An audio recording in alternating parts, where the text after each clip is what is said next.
میرے دوستو، کامیابی دین پہ چلے بغیر نہیں ملتی۔ دنیا بھی بنتی ہے دین پہ چلنے سے، آخرت بھی بنتی ہے دین پہ چلنے سے، اور دین پہ انسان تب چل پاتا ہے جب دل میں اللہ سے محبت کی حرارت ہو، اللہ کے نبی سے محبت کی حرارت ہو۔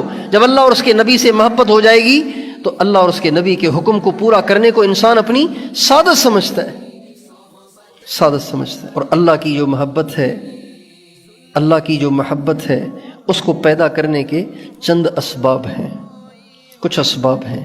وہ اسباب اگر اپنائے جائیں تو اللہ پاک سے محبت ہو جاتی ہے۔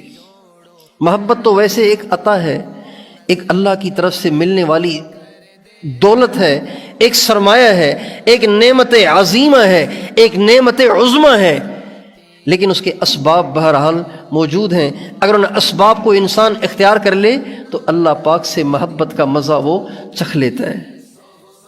ان میں سب سے پہلا سبب اللہ پاک کی ذات اور نبی کریم صلی اللہ علیہ وسلم کی ذات اقدس کی محبت کا سب سے بڑا ذریعہ، سب سے پہلا ذریعہ، سب سے بڑا ذریعہ، سب سے زیادہ قوی ترین ذریعہ وہ محبت والوں کی صحبت ہے۔ جن کے دل میں اللہ سے محبت ہے ان کے پاس کچھ وقت گزار لو، آپ کو بھی محبت ہو جائے گی۔ ہمارے حاج صاحب ایک دفعہ فرمانے لگے کہ مولانا یوسف صاحب کاندھیلوی رحمۃ اللہ علیہ، جنہوں نے حیات الصحابہ لکھی ہے، تبلیغ کے جو دوسرے امیر تھے، مولانا الیاس صاحب کے فرزند ارجمند، وہ ایک دفعہ رائے تشریف لائے تو فرمایا کہ حضرت وضو کر رہے تھے، تالاب پر وضو کر رہے تھے، رائے میں ابھی بھی تالاب ہے، تالاب پہ وضو کر رہے تھے، تو فرمانے لگے کہ میں حضرت کے پیچھے کھڑا ہو گیا، تو بس اتنی سی دیر، جتنی دیر میں انہوں نے وضو کیا اتنی دیر میں ان کے پاس کھڑا رہا۔ اس پاس کھڑا ہونے کا مجھ پہ یہ اثر ہوا کہ میرا دل کیا کہ اللہ پاک کے نام پہ سب کچھ لٹا دوں۔ یہ ان کے پاس کھڑا ہونے کی برکت تھی۔ فرمانے لگے جب حضرت وضو کر کے چلے گئے تو میری کیفیت دوبارہ ڈاؤن ہو گئی۔ اللہ پاک کی محبت کا سرمایہ محبت والوں کی صحبت سے ملتا ہے۔ شیخ سعدی رحمۃ اللہ علیہ نے اپنی کتاب میں چند اشعار لکھے ہیں، اس میں ایک عجیب بات لکھی ہے۔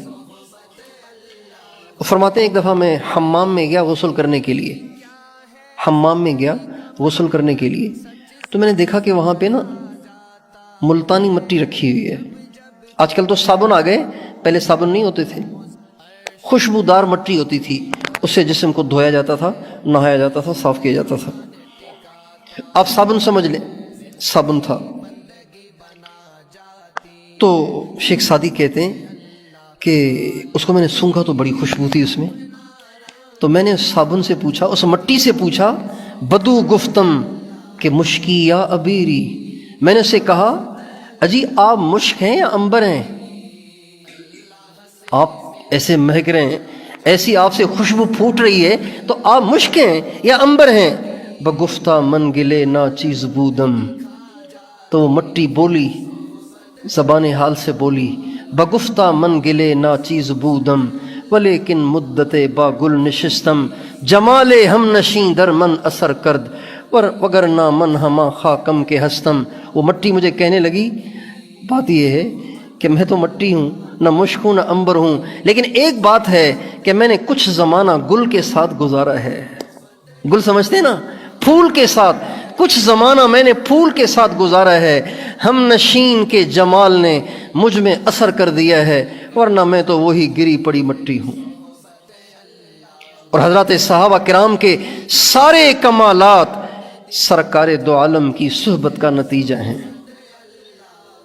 ان کے سارے کارنامے سرکار دو عالم کی صحبت کا نتیجہ ہیں۔ ہمارے بزرگ تھے حضرت مفتی زین العابدین صاحب رحمۃ اللہ علیہ، ایک بار پرانوں کے جوڑ میں انہوں نے بیان فرمایا، فرمانے لگے صحابہ میں مفتی بھی ہیں، صحابہ میں محدث بھی ہیں، صحابہ میں قاری بھی ہیں، صحابہ میں علماء بھی ہیں، لیکن کسی صحابی کو مفتی صاحب نہیں کہتے، مفتی معاذ بن جبل نہیں کہتے، مفتی زید بن ثابت نہیں کہتے، استاد القراء ابی بن کعب نہیں کہتے۔ علامہ عمر فاروق نہیں کہتے، بلکہ یہ سب کے سب صحابہ کہلائے، اس لیے کہ صحابہ پہ اصل رنگ حضور کی صحبت کا تھا۔ صحبت اللہ والوں کی، صحبت اللہ